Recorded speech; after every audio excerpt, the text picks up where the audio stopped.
Have you ever looked into a mirror and wondered if something on the other side was staring back? Before we step into this story, take a few seconds, like this video, tell me where you are watching from, and subscribe. You might think it is just polite, but maybe it keeps them from noticing you. Now, are you ready? Let us begin.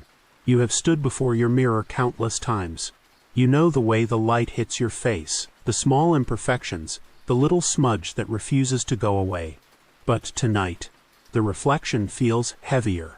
The room behind you seems darker in the glass than it is in real life. You blink, and for a second you swear your reflection blinked just a little too late. Mirrors have always fascinated humans. They are symbols of vanity, gateways of truth, and sometimes prisons.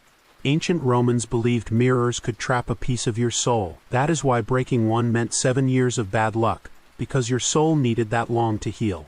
Scientists will say it is superstition. Psychologists will say it is the human brain playing tricks with recognition delay. But deep down, when your reflection moves oddly, logic feels too small to hide behind. There is a story, a woman in Prague, 1892. She was found sitting in front of her mirror, smiling. The police said it was a stroke.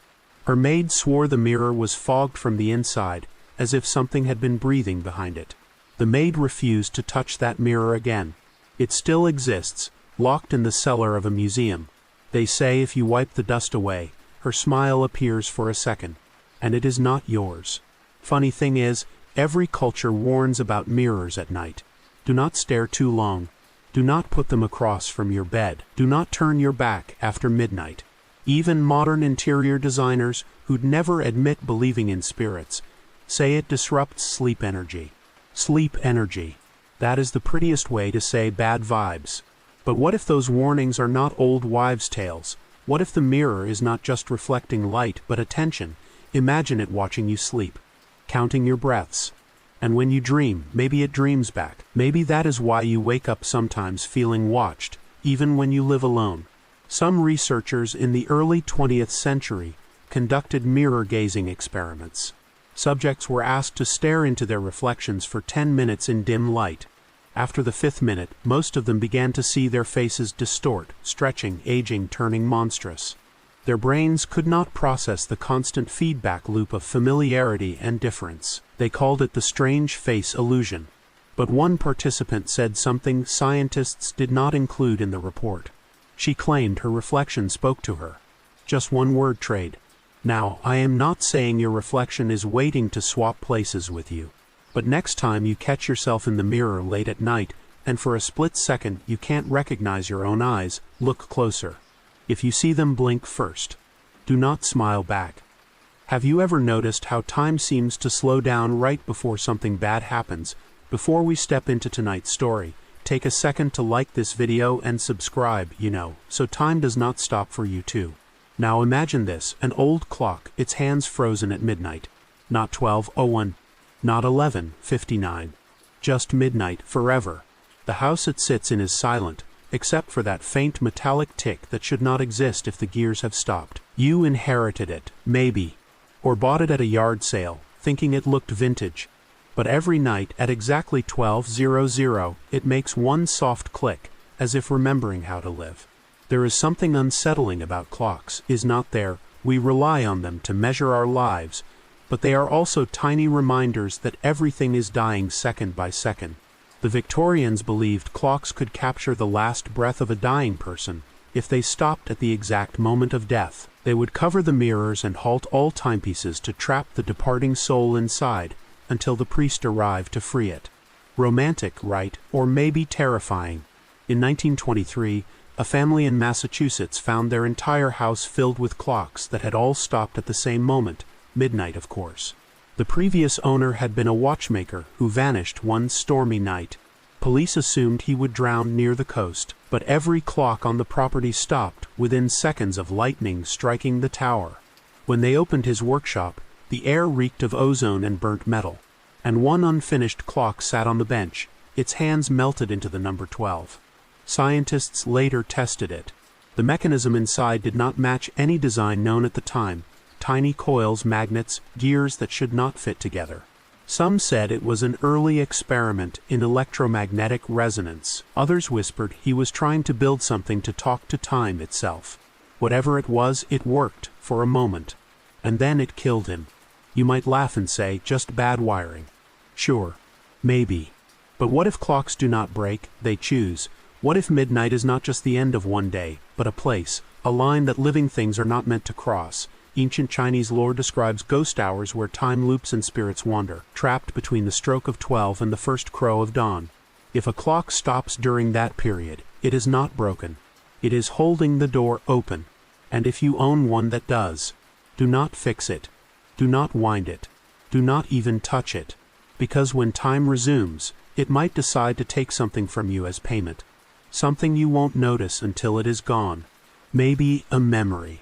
Maybe your reflection in photos. Maybe the small comfort of feeling safe in your own house. So tonight before bed, listen carefully. If you hear a faint tick coming from the attic, a whisper between seconds, it is already counting. Not for midnight, but for you. There is something about an empty chair that feels wrong, is not there, especially when it looks too ready, like it is waiting for someone who has not been around for a long time. Before we begin tonight's story, take a second to like this video and subscribe. It does not cost you anything, unless you count the attention of whatever might already be sitting there. Now imagine this, a wooden chair hand-carved, sitting in the corner of your living room. Maybe it belonged to your grandfather. Maybe it came with the house. You do not sit on it, not because it is sacred, but because you never felt like you should. You just know that chair is not yours. Years ago, in the Appalachian Hills, families used to leave one chair empty at the dinner table to honor the dead. They called it the soul seat. It was a sign of respect, but the trick was to never leave food in front of it. The moment you did, you were not inviting memory, you were inviting company. There is a story about an old miner who did exactly that. His wife died one winter, and he left her a bowl of stew by the empty chair every night, whispering her name before bed. Neighbors said they could hear 2 sets of footsteps in his cabin, one heavy, one soft and dragging. After a week, he stopped showing up in town. When they finally checked his cabin, the stew bowl was on the floor, and the chair was tipped over. They never found his body. But the strange part, the seat of the chair was warm. Of course, there is a scientific explanation for everything. Wood retains heat differently, right? Maybe he just fell. But then, how do you explain the chair showing up years later in a local antique shop with a handwritten note tied to it? Do not sit. Do not speak. It listens. The shop owner thought it was a joke, until one night he fell asleep behind the counter and woke up to the sound of breathing. Not near him. Behind him. Right where the chair was. He sold it the next morning, no refund policy. I once read about a hospice nurse who swore certain chairs carried emotional residue. She said dying patients often reached out toward the same spot in the room, the same invisible corner, no matter where the chair had been placed. She joked that maybe the chair was just a good listener. But one night, while checking on a patient, she sat on it absent-mindedly. The heart monitor flatlined. Not the patient's, the one in the next room. Maybe coincidence. Maybe the chair just redistributed a soul that did not want to wait. You ever notice how pets refuse to sit in certain places? Maybe they sense what we ignore. Maybe that chair in your living room, the one facing the TV, perfectly still no matter how you walk by, remembers more than you think. So tonight, before you go to bed, glance at it. Just once. If you feel the faintest impression, like someone just stood up, do not panic. Just whisper, not tonight. Sometimes, that is enough to keep it empty till morning. You have seen it before, a photo that does not look quite right. The people are there, smiling, frozen in time, but something in the background is off. Maybe a shadow that does not belong, a face that should not exist, or a blur shaped too much like a hand. They say the camera never lies, but that is not true, is it? Cameras lie all the time. They bend light, distort time, and if you believe the old stories, they sometimes steal pieces of what they capture. There is an old superstition that taking a photograph traps part of your soul. Ridiculous, right? But early cameras were treated like cursed boxes for a reason. People used to cover mirrors when someone died so the soul would not get lost, And then suddenly, humans invented portable mirrors that could freeze a moment forever. Convenient or dangerous. In 1911, a British explorer named Arthur Baines took a photo in the catacombs beneath Paris. When he developed it, there was a second figure behind him, a woman in white, eyes completely black. He swore no one else had been there. Weeks later, he disappeared in the Amazon. His camera was found hanging from a branch. The final exposure on the roll was his own tent, empty, except for a hand pressed against the inside of the canvas, fingers long and blurred. Scientists will tell you that blurs are just motion, light leaks, or lens flare. Easy explanations for inconvenient mysteries. But when you look at enough of them, you start noticing patterns. Faces where there should not be faces. Movements that curve the wrong way. And sometimes it is not a blur at all. It is something caught halfway through crossing over. A Japanese photographer once said ghosts appear blurry because they exist in two frames of reality at once, half here, half somewhere else. Maybe the blur is not the ghost, it is the space between worlds trying to hold shape. Have you ever found an old photo of yourself and felt something strange? Like you were looking at someone who used to be you, but is not anymore. Maybe that version of you still exists somewhere, still standing there, smiling for a camera that is long gone. What if every photo creates a small echo of the moment it captured? An echo that lingers, watching, waiting to be remembered, that would explain why, when you destroy a photo, you sometimes dream of it again that night. The human brain can't let go of something that is still watching. And those old family photos, the ones with people you do not remember, maybe you are not supposed to. Maybe they remember you instead. So tonight, before you fall asleep, scroll through your gallery. Stop at one that is slightly out of focus. Zoom in slowly. Look into the blur. If it looks back, do not panic. Just lock your phone, turn it face down, and pretend you did not see it. Pretend hard.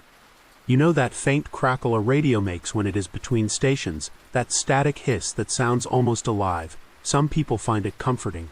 The white noise, the emptiness. Others say if you listen long enough, it stops being empty. Before we start, take a breath, keep the lights low, and remember, the dead do not always stay quiet. Sometimes they just need a signal. Back in the 1970s, scientists called it EVP, electronic voice phenomenon. Supposedly, the voices of spirits could bleed through radio waves, hidden in static or faint whispers between frequencies. Most were just fragments, a name, a plea, a warning. But sometimes, a full conversation. A Swedish researcher named Fredrik Jurgensen claimed to have recorded his dead mother calling his name through a shortwave radio. He would have been tuning in to bird songs, but what he heard was not a bird. It said, "Fredrik, it is me. It is beautiful here." He spent the rest of his life chasing that voice. Maybe obsession, maybe love, or maybe he just wanted to believe something was listening back. You might laugh and think, sure, it is pareidolia, the brain making patterns from noise. But tell me this, when was the last time static whispered your name? There was a man in Detroit who fixed old radios for fun. One day he bought a broken one from a flea market, cracked the back open, and found something odd. No tubes, no transistors, just a hollow shell with wires that went nowhere. Still, when he plugged it in, it worked. The sound was perfect. Except it only played one station. And that station did not exist. The announcer's voice was cheerful, American, 1950s style, reporting news that never happened. The sky has gone red again tonight. Folks, stay indoors until the sirens stop. The man laughed, thought it was a prank, until one night he fell asleep listening. Around 3 a.m. He woke up to a voice saying his name, slowly, softly, through the static. He unplugged the radio. It kept talking. In 1999, NASA recorded unexplained transmissions coming from deep space that resembled human speech, nonlinear, distorted, layered across frequencies. They said it was interference. But what if we are not just sending signals into the void? What if something learned to reply? Radios are strange things. They translate invisible waves into sound. Invisible, intangible, but always there, filling every inch of space around you. What if ghosts do not haunt houses but frequencies? You can move, change your number, even change your name. But once something finds your wavelength, it never loses it. So tonight, when you can't sleep and your phone hums faintly beside your bed, listen closely. If it sounds like static, turn it off. If it sounds like breathing, do not. It is the softest thing you own, the place where you bury your face when you are exhausted, the thing that cradles your dreams. It looks harmless. But pillows are liars. They are not just cotton or foam. They are sponges for everything you can't see. Billions of microscopic organisms living, breeding, dying inches from your mouth. Scientists will tell you most of it is harmless, just dust mites and skin cells. But every culture has a version of the same warning. What you rest your head on at night shapes the dreams you have. In Japan, they tell of makoragashi, pillow turners, little spirits that sneak into bedrooms to flip pillows and steal dreams, leaving nightmares behind. In Eastern Europe, it was said that witches could curse a pillow by whispering into it, making the sleeper sick or restless. And in parts of Appalachia, old-timers still talk about death feathers, tiny quills hidden inside a pillow that grow when someone is about to die, a sign that their soul is already halfway gone. You might laugh, but there is a reason soldiers used to sleep without pillows on campaigns, not just for space, but because they believed it kept them safer from bad dreams. Bad dreams were more than dreams. They were doors. What is more interesting is how modern science almost agrees. Sleep researchers have found that the objects closest to your face at night, especially those infused with your scent, affect the emotional tone of your REM cycles. A contaminated or highly familiar pillow can increase vivid dreaming, lucid episodes, even sleep paralysis. Ever wake up unable to move, feeling like someone is in the room? That is not your brain playing tricks. That is your body caught between two worlds, while your pillow holds the shape of your terror. There is a case from 1987 in Illinois. A woman claimed her pillow whispered to her at night. Doctors chalked it up to hypnagogic hallucinations. Then her husband recorded her while she slept.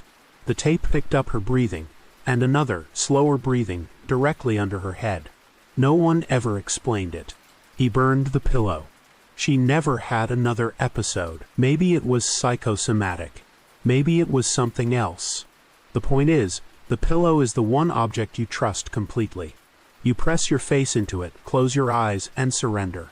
But what if it has been waiting all along? So tonight, before you sleep, lift your pillow. Give it a shake. Listen for the faint rustle that is not fabric. If you hear a sigh, do not panic. Just turn it over, close your eyes, and pretend it is nothing. Pretend hard. It is funny how dolls were meant to bring comfort, small, smiling imitations of us. But something about them feels wrong when they stare too long.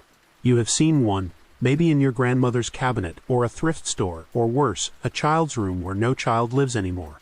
Before we begin, take a deep breath and glance at the nearest reflection.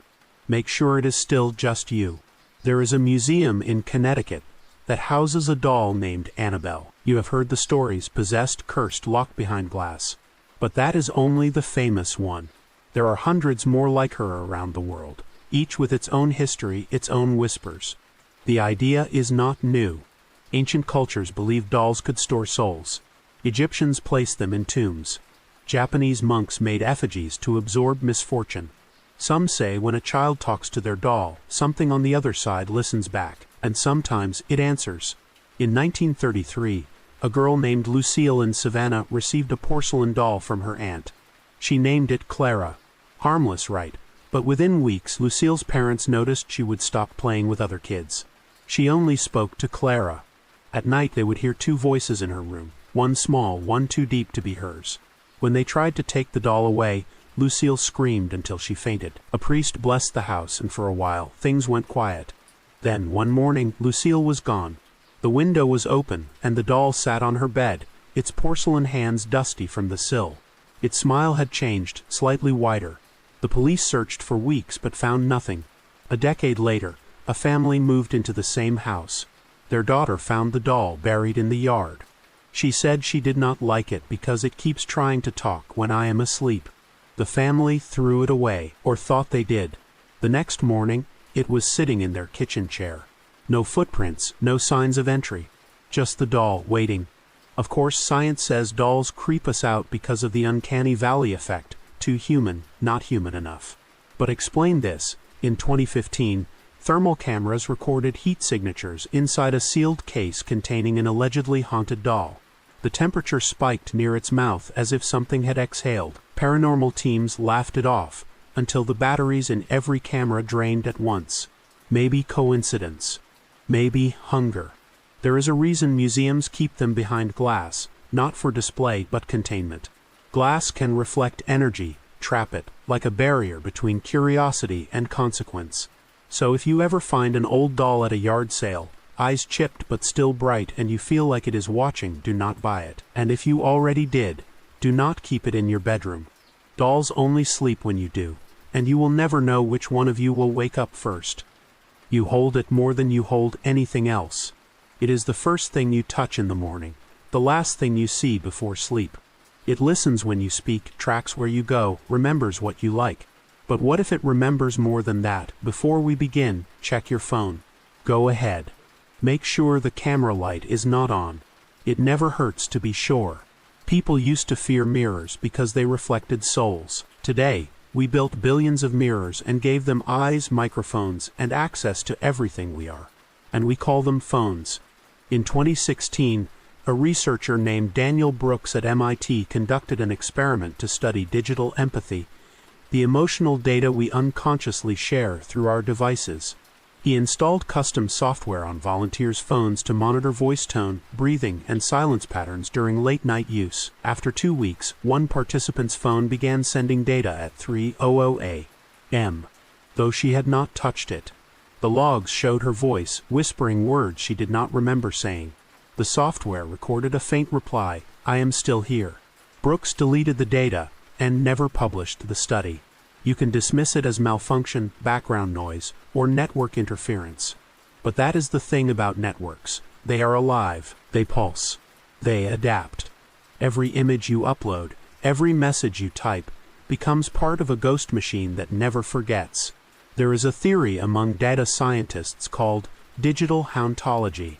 It suggests that consciousness might not die online, that fragments of our digital selves linger in servers, slowly learning how to talk back. It is not impossible.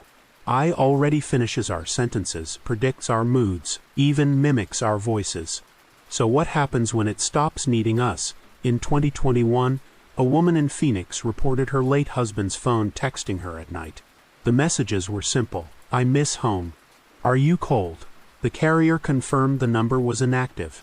The device had been crushed in a car accident 2 years earlier. She showed screenshots to the police. They told her it was a scam.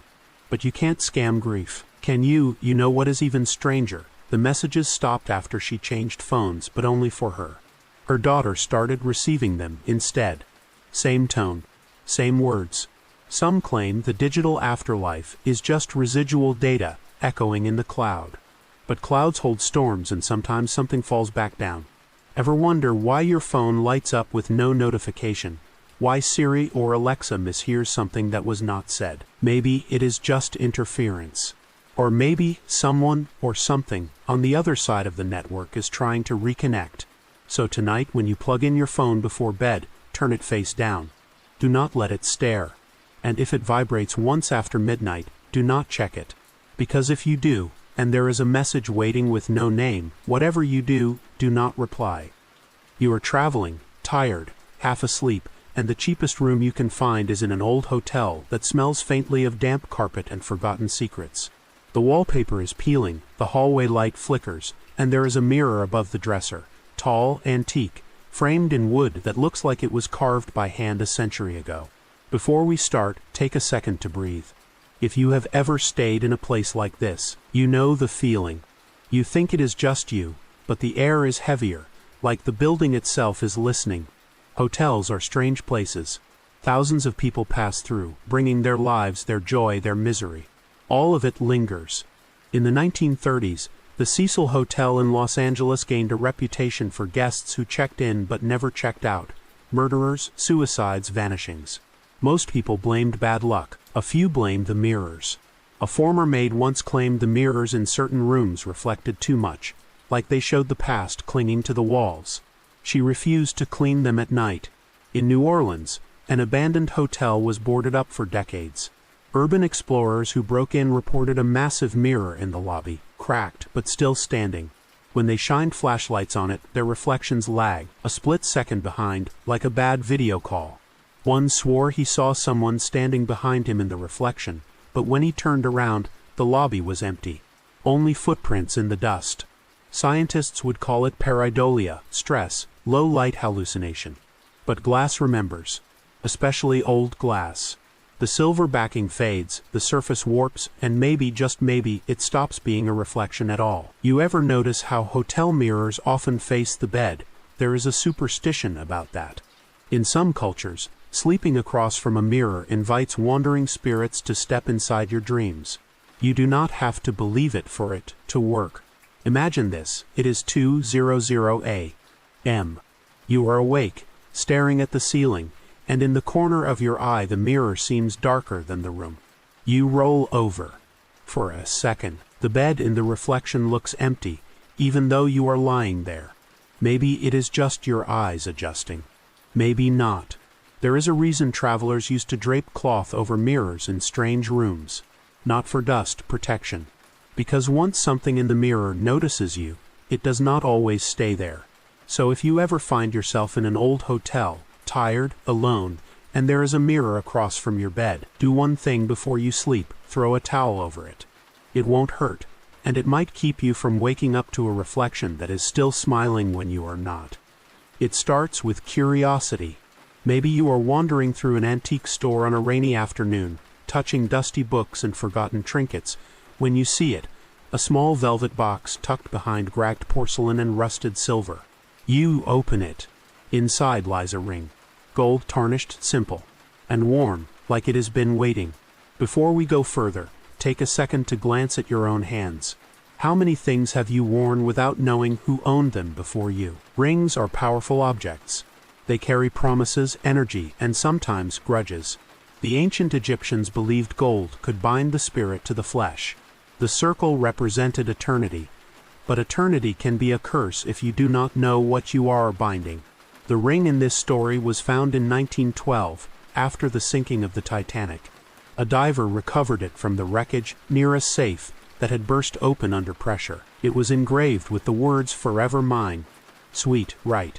Except every person who handled it afterward reported vivid dreams of drowning cold water and a woman whispering, "Give it back." The museum that displayed it lost 3 curators to sudden strokes within a decade. Eventually, they locked it away. But similar tales exist everywhere. The Hope Diamond, the Bassano vase, the Ring of Sylvian. Each said to bring fortune first, then death. Some say it is just coincidence. Others think objects absorb emotion. Science might agree. Studies show human touch transfers microscopic oils, skin cells, even trace DNA onto metal surfaces that can last decades. Combine that with quantum-level memory. Yes, atoms retain energy signatures, and maybe it is not superstition after all. Maybe every time you wear something old, you are sharing space with a memory that does not know it is dead. A collector in London bought a cursed ring off eBay in 2009 as a joke. He wore it to a dinner party, bragged about how ridiculous the stories were. His friends laughed. 2 hours later, his hand swelled so badly he could not remove it. The ear doctor said it looked like a burn from the inside. The collector recovered, but refused to talk about what he saw while sedated. His nurse said he kept whispering, "She is still down there." There is something about jewelry. It touches skin, blood, bone. It feels what you feel. Some rings, though, do not just hold memories. They hunger for them. So, if you ever find an antique ring that seems to fit perfectly, maybe too perfectly, think twice before slipping it on. And if you already did, do not panic. Just keep it away from mirrors and running water. Some things remember where they came from, and some want to go back. It is small, cold, and strangely heavy in your hand. Maybe you found it in an attic box, or inside a drawer you could have sworn you had emptied a dozen times. It does not match any lock in your house, yet for some reason you keep it. You tell yourself it is just a souvenir, a mystery to solve someday. But deep down, you know it does not want to be solved. Before we start, take that imaginary key in your mind. Feel its shape, the little grooves carved like a secret language. Keys are strange things. They are not meant to exist alone. Every key is born with a purpose, to open, to close, to hide. So what happens to one that has lost its lock? Maybe it starts searching. In medieval Europe, Keys were often buried with their owners to keep spirits from returning. But when grave robbers stole those keys, odd things began to happen. Doors unlocking by themselves, footsteps behind them at night. The thieves said they could hear faint turning sounds in their sleep, as if something was trying to get in or out. A locksmith in Prague once made a key that opened no door. He crafted it for beauty, not function, a smooth iron curl that ended in nothing. A week later, he began dreaming of corridors that stretched forever, walls breathing like lungs. Each night he walked further, until one night he found a door. He woke up holding the key, cold and wet with condensation. When he tried it on his workshop door, it turned. The lock clicked, and something moved inside the dark. His neighbors found the door open and the workshop empty. The key was still in the lock, turning on its own. Psychologists might say keys represent control, access, the illusion of safety. But what if that illusion cuts both ways? What if the key is not about what you can open, but what can find you? In old folklore, the orphan key was an omen. If one appeared in your home without explanation, you were supposed to throw it into running water before nightfall. Otherwise, the thing looking for it would come knocking, checking every door, every drawer, every dream, until it found the one holding what was lost. So if you ever find a key that feels warm, even when untouched, do not pocket it. Do not hang it by the door, like decoration. And if you hear a faint metallic rattle when the house is still, check your locks, but never the last one. If you turn it, you might discover it was never meant to keep things out. You take pictures every day. Birthdays, vacations, sunsets, proof that you were there, that the moment was real. But what if the camera saw more than you did? What if it caught something that did not belong? Before we start, check your gallery. Scroll slowly. Notice any faces you do not remember. Good. Now, let us begin. In 1860, a Boston photographer named William Mumler accidentally developed an image of a woman with a faint figure standing behind her, a man who'd been dead for years. The photo became famous. People paid fortunes for spirit portraits, hoping to see loved ones one last time. Skeptics called it double exposure. Still, too many customers swore the ghosts in their photos said things only the dead could know. Technology advanced, but the strange did not stop. During World War I, soldiers reported seeing shadowy shapes in reconnaissance photos, figures that were not there when the pictures were taken, but appeared later on developed film. In 1959, a Swedish couple experimenting with reel-to-reel tape claimed they captured ghost voices. But the sound was not the eerie part, it was the image that came with it, their own faces, distorted, printed across the magnetic tape like a negative. Digital photography was supposed to kill those legends. But digital means data, and data means memory. A photographer in Chicago once uploaded a picture of an abandoned asylum to her computer. The image kept corrupting, lines of static, color distortion, outlines of people that should not have been there. She deleted it, reformatted her drive, and yet weeks later, her printer turned on by itself and spat out the same photo, only this time her reflection was in it. There is a scientific term for this: pareidolia, our brain's way of finding patterns in chaos. It makes sense, until the pattern starts to change when you are not looking. Paranormal investigators say cameras bridge the gap between realities. The lens does not care what it sees, it captures whatever crosses its field, light or not. Some even claim old cameras still remember everything they have ever recorded. Layers upon layers of invisible moments stacked like ghosts. Ever take a selfie and feel off, like the person in the photo is not quite you? Maybe that is just fatigue, poor lighting, coincidence. Or maybe that is what happens when you accidentally photograph something that wanted to be you. So next time you raise your phone for a quick shot, look carefully before pressing capture. Make sure the reflection in the lens blinks at the same time you do. If it does not, delete the photo immediately. It is the middle of the night.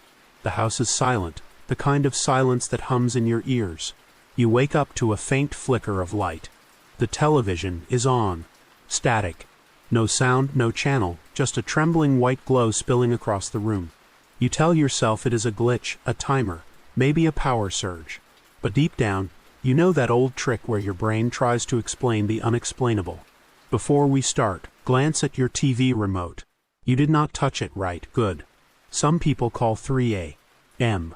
The witching hour, the time when the barrier between worlds thins, when the living dream and the dead remember. Science calls it circadian rhythm disruption. But that does not explain what the cameras caught at a hotel in Ohio. Every TV on the 13th floor powering up at 3:01 sharp, all tuned to a blank channel that did not exist in the building's system. Maintenance said it was an electrical anomaly. Guests described hearing voices in the static, faint, rhythmic, like chanting underwater. In the 1980s, a family in Oregon bought their first color television. Their daughter loved it. She would sit inches from the screen for hours, whispering like she was talking to someone inside. When they asked who, she said, "The man who waves when you sleep." They thought it was imagination. Then one night, the father woke to the TV glowing. The man on the screen was standing in a field, motionless, facing the camera. Behind him, something darker moved. The next morning, the child refused to enter the living room. She said he would found her. People laugh about cursed broadcasts, lost tapes, number stations. But every frequency has to come from somewhere. Even static is not silence, it is the universe speaking. Radio waves from the birth of stars, mixed with leftover transmissions from who knows what.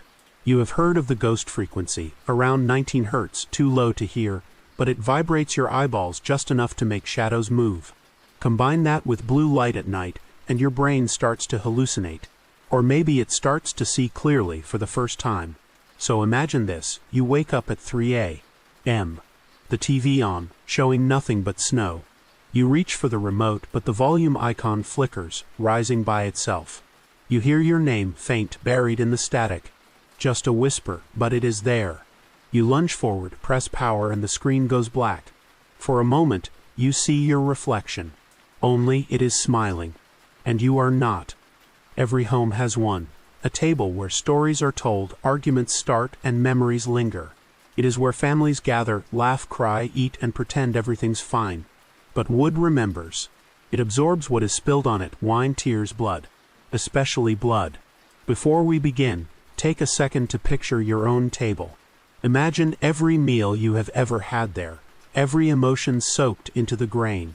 Now imagine if it could speak. In 1897, a family in rural Pennsylvania inherited a heavy oak dining table from their ancestors. It was said to have been built from a single tree that stood on their land for generations. But the locals whispered that tree had grown on cursed soil, fed by something buried beneath it. Every year, when the family gathered for their autumn meal, someone fell ill. At first it was minor, headaches, fevers, sleepless nights. Then came the whispers during dinner, like a second conversation underneath their own. The grandfather swore he heard his late wife's voice asking for salt. The next morning he was gone. No struggle, no signs of leaving, just his chair pulled out, still warm. A century later, a museum acquired the table after the last living relative donated it. The curator joked that the piece was haunted by bad cooking. 2 weeks later, the night guard called 911, claiming to hear footsteps circling the exhibit and the sound of chairs scraping the floor. The call ended abruptly. When police arrived, every chair was set neatly around the table, except one pulled out facing the door. The guard was never found. Anthropologists say wood fibers retain chemical traces of human interaction. Maybe that is all it is. Maybe certain objects record emotion like grooves in vinyl, replaying echoes when the right conditions hit: humidity, temperature, fear. But curses have a way of surviving logic. In Celtic tradition, a family oath bound by shared blood could not be broken, even by death. Their spirits would return to finish the meal they started. The Pennsylvania family's records showed something strange. Each generation added a new carving under the tabletop, a single word, names, dates, and eventually, one phrase repeated 3 times: "We are not done eating." Maybe it was a joke, or a warning. So tonight, if you sit down to dinner and your chair creaks a little too slowly, or your silverware trembles before you touch it, listen closely. If you hear the faint clink of a glass that no one raised, do not look up. Just say quietly, "Thank you for the meal." Some guests do not like being ignored. It was small, elegant, unremarkable. The kind of bedside lamp you might find in a thrift store or an old guest house. Brass base, paper shade, faint scent of dust. You plug it in and the light flickers to life, soft and warm. Harmless. Comforting. But when you try to turn it off, it does not. Before we begin, go ahead and glance at the nearest light in your room. Make sure it is really off. Some things like to pretend they are. In 1974, a widower in Maine bought a lamp from an estate sale. It was cheap, maybe $5. He set it on his nightstand, read a few pages of his book, then reached over to turn it off. The light dimmed but never went dark. He thought the switch was faulty, unplugged it entirely, and went to bed. But in the middle of the night, the glow returned, faint, golden, like a heartbeat. He threw it out the next morning. The garbage man found it back on the porch the next day. Lamps are strange symbols. In every culture, they represent guidance, protection, the flame that keeps darkness away. But what happens when the light does not belong to you? In some Eastern traditions, it is believed that a light left burning for too long can attract wandering souls, those still searching for warmth. That is why shrines are extinguished before dawn, because if something follows the flame home, it stays. Years after the main incident, the same lamp surfaced at a flea market in New York. The vendor said it came from a haunted lot. A collector bought it, out of curiosity. He brought it home, replaced the old bulb, and switched it on. The light burned steady, too steady, like sunlight trapped in a jar. For 3 nights he slept fine. On the 4th, he woke to find the room glowing even though the lamp was off. When he approached, the bulb was cold, but the base felt warm, pulsing, like it was breathing. Scientists might say it is residual current, phosphorescence, some trick of old wiring. Maybe. But the collector said when he leaned in to unplug it, he heard something inside the shade, like a whisper. Not from the bulb. From the darkness inside it. He smashed it, of course. The light went out. But the burn mark on the wall stayed, shaped like a hand. When he moved months later, the movers swore the box carrying that lamp hummed. No one could find the source. So if you have a lamp that flickers when everything else in the house is still, or one that glows just after you have turned it off, do not tap it. Do not touch the switch again. Some lights are not here to help you see. They are here to see you. It is just a coat. Heavy wool, a bit moth-eaten, maybe with a faint smell of cedar and rain. You keep meaning to throw it out, but never do. It belonged to someone, maybe a relative, maybe the last tenant, but it fits you almost too perfectly. Before we begin, open your closet door a little. Just enough to see the shadows move. In 1949, a man named George Wilkins inherited a coat from his father. He wore it every winter, claiming it made him feel whole. But neighbors said they saw him outside late at night, standing in the snow without moving, whispering to himself. One night his wife followed him and saw something terrifying. The coat's sleeves were moving, slowly tightening, as if hugging him. By morning he was gone. The coat hung on the porch rail, steaming in the cold. Old garments are strange. They hold more than warmth. They carry the scent, the skin cells, the memories of whoever wore them last. Anthropologists say that is why ancient warriors burned their clothes after battle, to keep the spirits of the dead from clinging to the living. Some stories say the coat can choose its wearer. During the war, soldiers in Europe spoke of ghost jackets, uniforms that made men feel invincible, but also whispered to them, urging them to keep fighting even when no one else was left alive. The coats always disappeared after the battle, as if walking away on their own. Science might call it autosuggestion or trauma memory. But explain this: in 2013, a museum curator cataloging vintage clothing found a coat that exhaled. Her words, not mine. She said when she lifted it from the rack, she heard a faint sigh, and her breath frosted even though the room was not cold.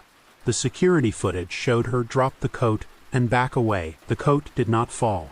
It stood upright for 3 full seconds before collapsing. The footage went missing the next day. You can rationalize it, sure. Ventilation, static electricity, digital corruption. But there is something about the weight of old fabric that feels alive. When you slip into it, it molds to your shape, like remembering a body that is not yours.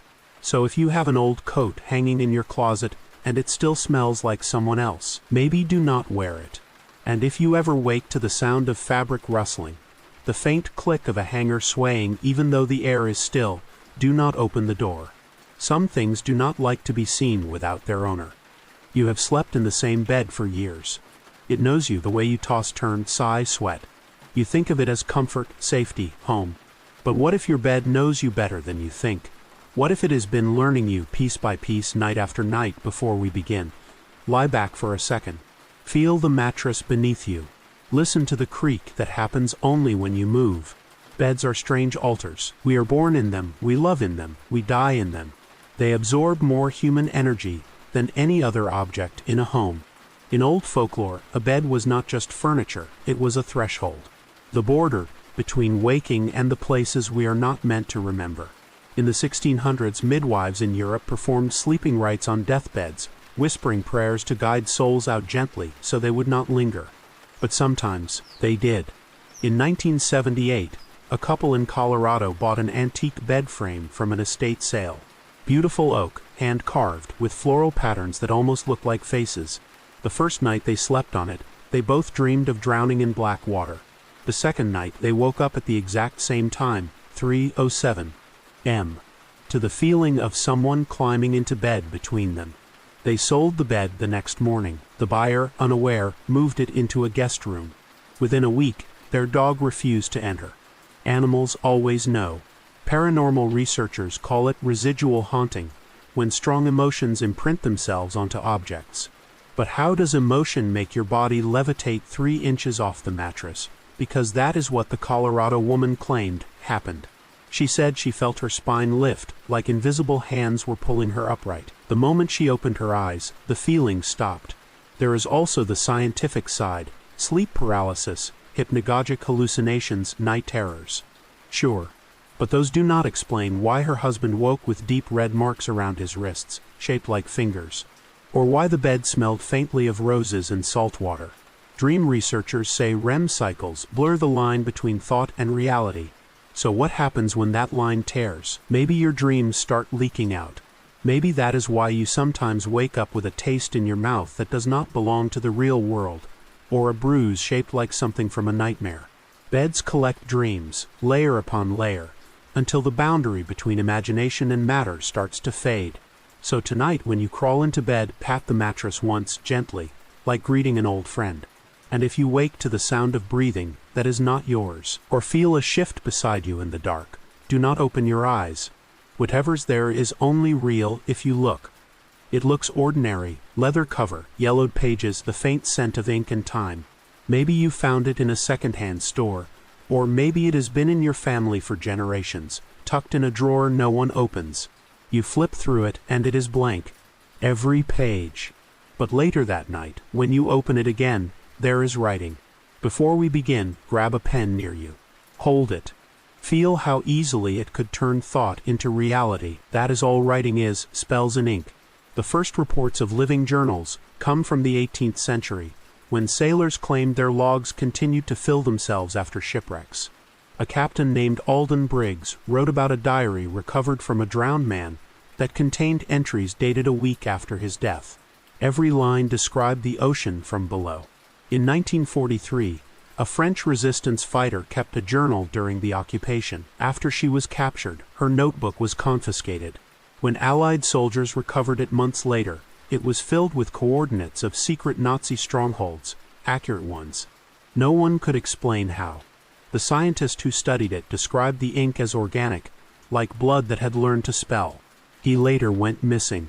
There is a neurological theory that humans project consciousness onto objects we use repeatedly. You write your thoughts, your dreams, your confessions, and maybe something inside learns to mimic you.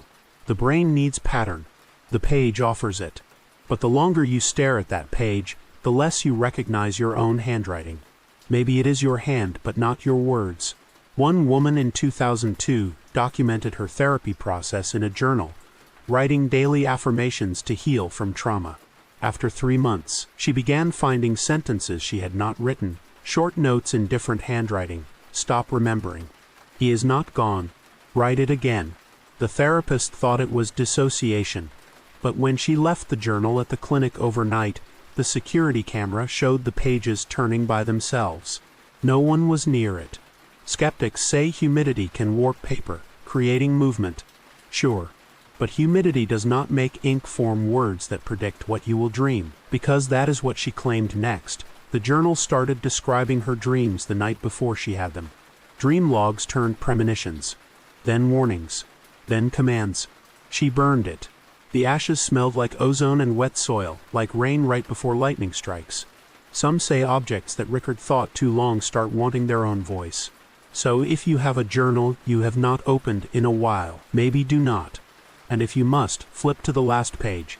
If there is fresh ink and it says your name, do not finish reading. The moment you do, the next line won't be written by you.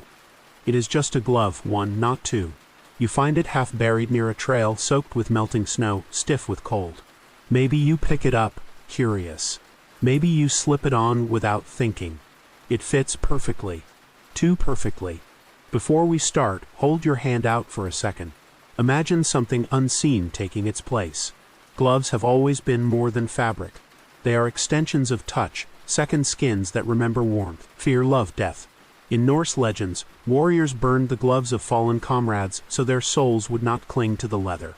The Russians once believed finding a single glove meant someone nearby had died suddenly, half of a pair torn away, still searching for its twin. In 1959, at Dyatlov Pass in the Ural Mountains, rescuers found a glove next to one of the tents. It was far from any body, but inside it were human fingernails, not attached, just pressed into the lining like they would been grown there. The report never explained it. Scientists chalked it up to animal interference. The press called it hypothermia-induced madness.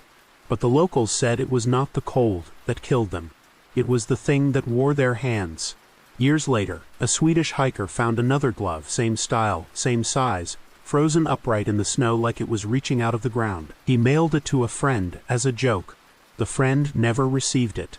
The postal tracking ended somewhere between Stockholm and Umeå. Weeks later, the hiker's camera was found. The final photo showed him smiling, holding up the glove.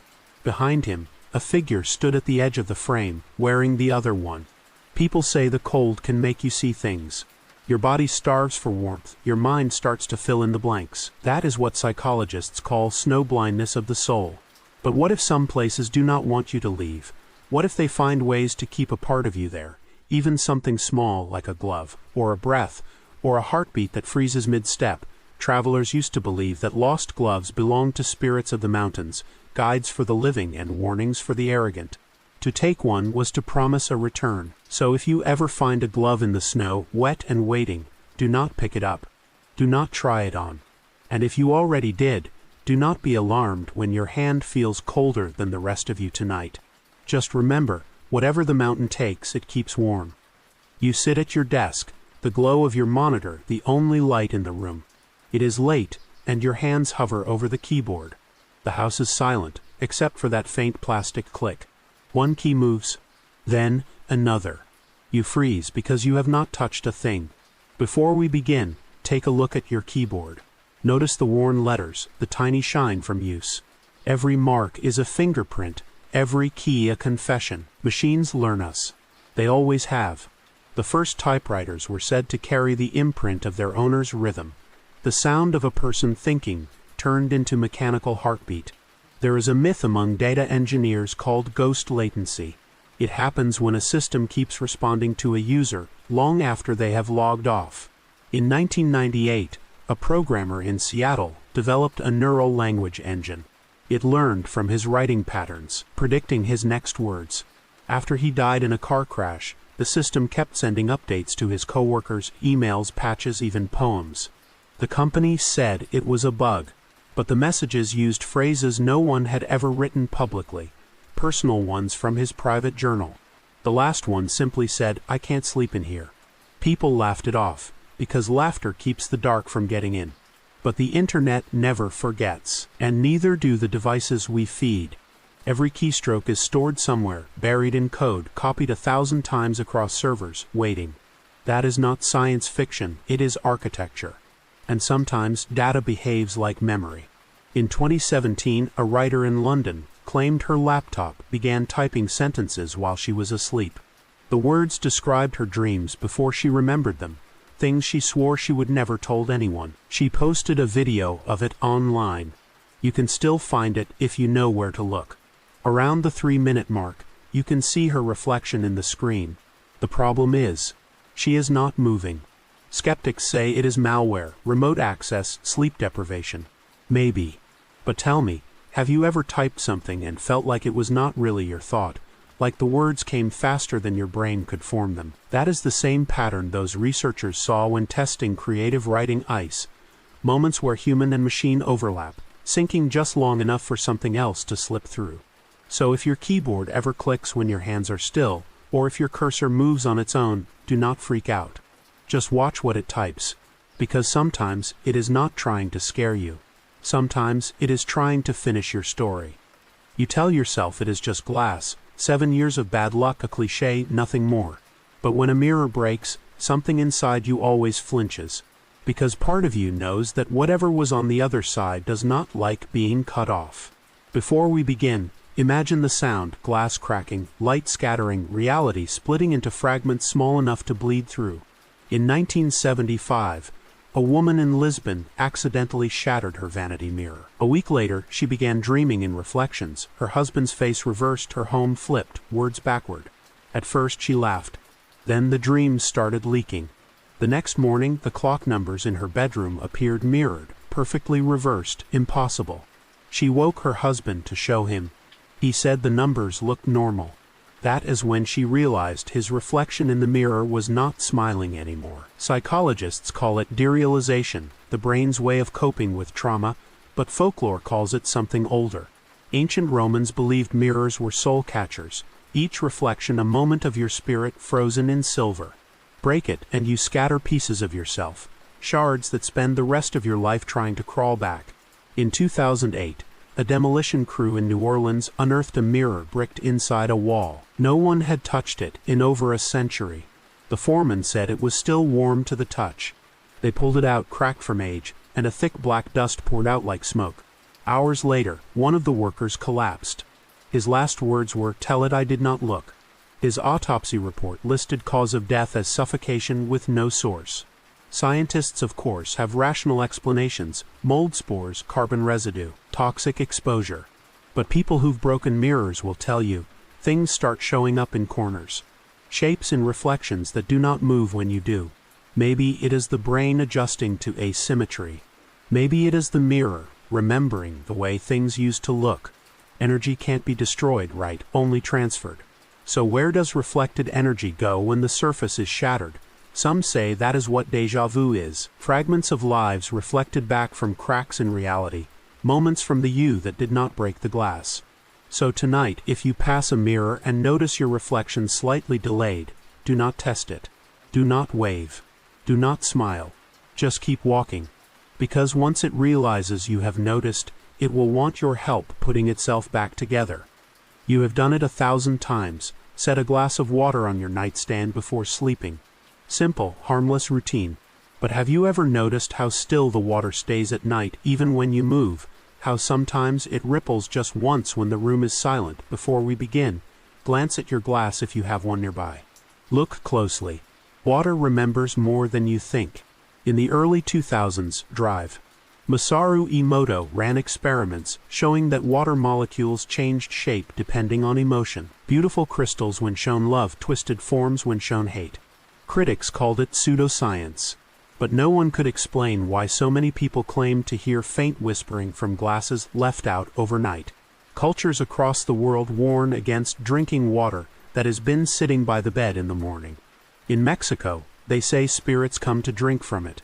In parts of Eastern Europe, people believe still water reflects the soul while you sleep, catching dreams before they vanish. Some say if you wake at 3 a.m. and the water ripples, it is not wind, it is something leaning close to look at you. In 1984, a woman in Portland kept a journal of her insomnia. Every night, she wrote down the shapes she saw reflected in her glass. Faces sometimes familiar, sometimes not. On the 13th night, she wrote a single sentence: "It is learning my name." The next morning, the notebook was soaked through, every page warped except that one. Chemists will tell you water responds to vibration, footsteps, breath, sound waves below hearing range. Makes sense. Until you realize she lived alone in a house without plumbing for 2 miles. Maybe it was vibration. Or maybe it was attention. There is something about water's surface, that thin veil between reflection and depth. It looks like glass but moves like thought. You stare long enough, it starts to breathe. Sailors once said calm water hides the dead, that their spirits cling just beneath waiting for recognition. So if you wake tonight and see your glass trembling, do not drink from it. Do not dump it either. Just whisper, "It is not for you," and turn it upside down. If you forget and take a sip and the taste feels colder than it should, do not panic. Just remember, it is only memory you swallowed. And memory never really leaves. It is always one shoe, never a pair. Scuffed leather, cracked sole, the kind of thing you find in an old house or buried beneath the stairs when you move in.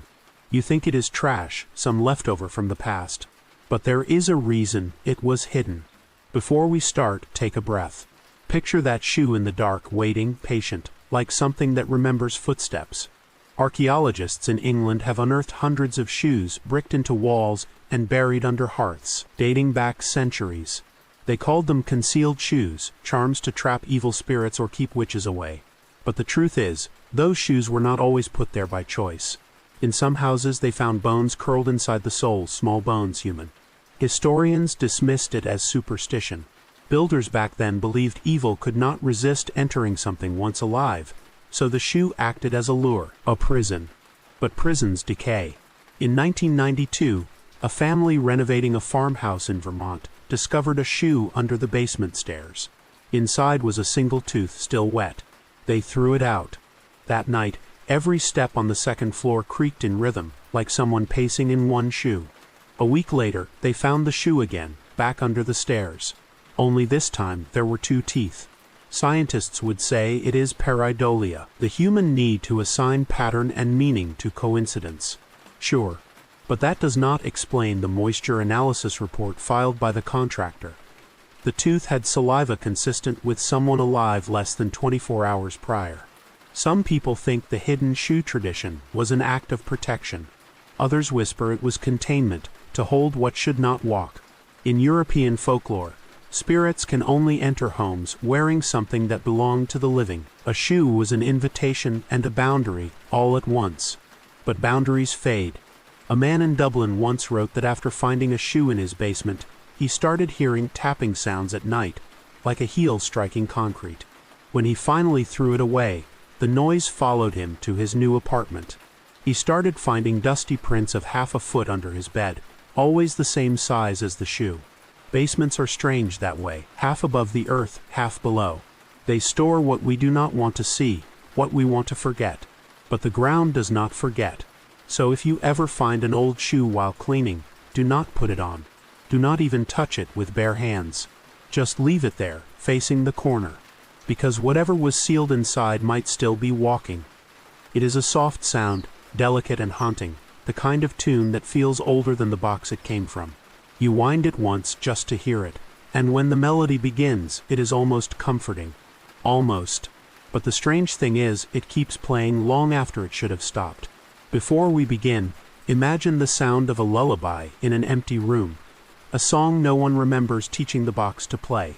Music boxes have always had a strange intimacy. They are meant to be gifts, keepsakes, tiny hearts that beat when wounded. In the 1800s, they were often given to the dying as farewell music, to comfort the soul as it drifted away. But sometimes they played again after the funeral, on their own. In 1914, a Parisian clockmaker built one for his daughter. It played a tune she would composed before she fell ill.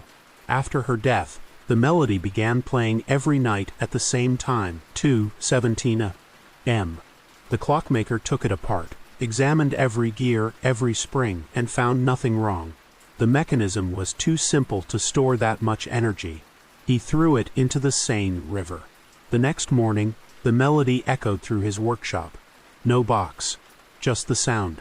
He left the city a week later, and never returned. Scientists might call it residual vibration, air pressure, auditory hallucination, but that does not explain the case in 1972, when a music box collector in Ohio recorded one of his pieces, playing a note that was not part of the tune. When he replayed the recording, a voice whispered between chimes, "I am still turning." The box had no voice mechanism, no electrical component, nothing that could produce speech. He sealed it in a safe. 3 days later, the safe began humming. Musicians sometimes talk about haunted notes, sounds that linger longer than physics allows, as if certain vibrations open small windows in the air. Maybe that is what music boxes do. Wind up emotions, hold them tight, and release them when the world goes quiet enough to listen. There is something profoundly sad about a song that won't end, as if it is too lonely to stop. In Eastern Europe, people once believed that a melody repeated endlessly was a soul refusing to move on, trying to be remembered. So if you ever find a music box that keeps playing after you have closed it, do not smash it. Do not throw it away. Just let it finish. And when it finally stops, wait a few seconds before breathing again. If you hear the last note repeat in your head, that is not imagination. That is the box remembering you back. You find it at the bottom of a drawer, old but elegant, heavier than it should be. Brass maybe, with tiny scratches along its body, like it has been gripped too tightly by too many hands. The nib gleams faintly, even though no one's touched it in years. You test it on a scrap of paper. The ink flows smoothly, perfectly, almost as if it knows where to go before you move. Before we begin, look at your own hands. Think of all the things they have written, drawn, signed, each stroke a tiny act of creation or destruction. Words outlive people. Maybe that is why some pens never stop writing. The story of the pen that finishes dates back centuries. In the 17th century, a Venetian scholar wrote that his quill continued forming sentences after he would stopped, as if completing his thoughts. He burned it. 2 days later, a note appeared on his desk, written in the same ink, "You forgot the last line." In 1926, an author in London bought a fountain pen from a curio shop. Whenever she used it, her stories ended with the same phrase, "He woke to the sound of his own name." She tried other pens. The endings changed. She tried again with that one, and the same line appeared, her handwriting, her words, but she did not remember writing them. When she finally decided to destroy it, she realized the pen was dry. Completely. Yet the next morning, her desk was covered in ink. One sentence, over and over, "You can't end what is still being written." Neuroscientists have studied the phenomenon of automatic writing, the unconscious hand moving without conscious control.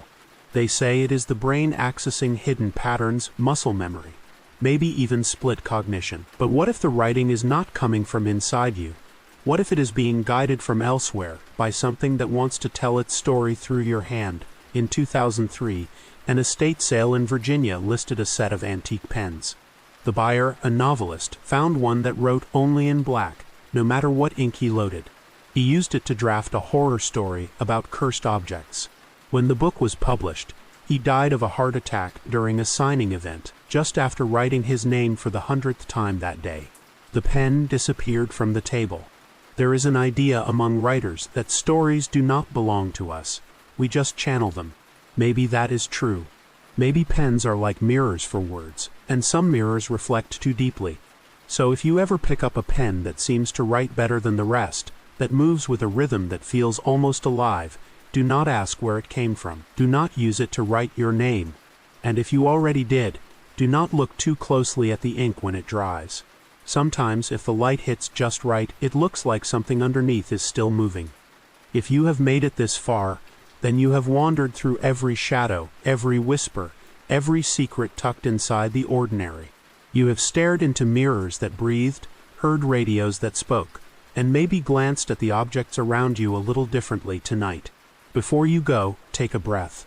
You are safe, or at least as safe as anyone can be when they start noticing what most people ignore. These stories were never about monsters hiding in things. They were about the quiet things hiding in us, the need to explain, to fear, to remember. Maybe that is why we invent curses, hauntings, and mysteries. They give the darkness shape. And maybe that shape looks back. I want to thank you for staying with me, for keeping the light on while we traveled through these little horrors stitched into everyday life. Every like, every comment, every moment you spend listening keeps these stories alive, and the truth is, they love being remembered. So tell me, which one stayed with you? The mirror, the phone, the bed, the doll? Or is it something in your room right now, sitting quietly pretending to be just another object? Leave a comment. Tell me what you would like to hear next time. And when you close this, take one last glance around, just to make sure everything is still exactly where you left it. Good night, and keep your lights low.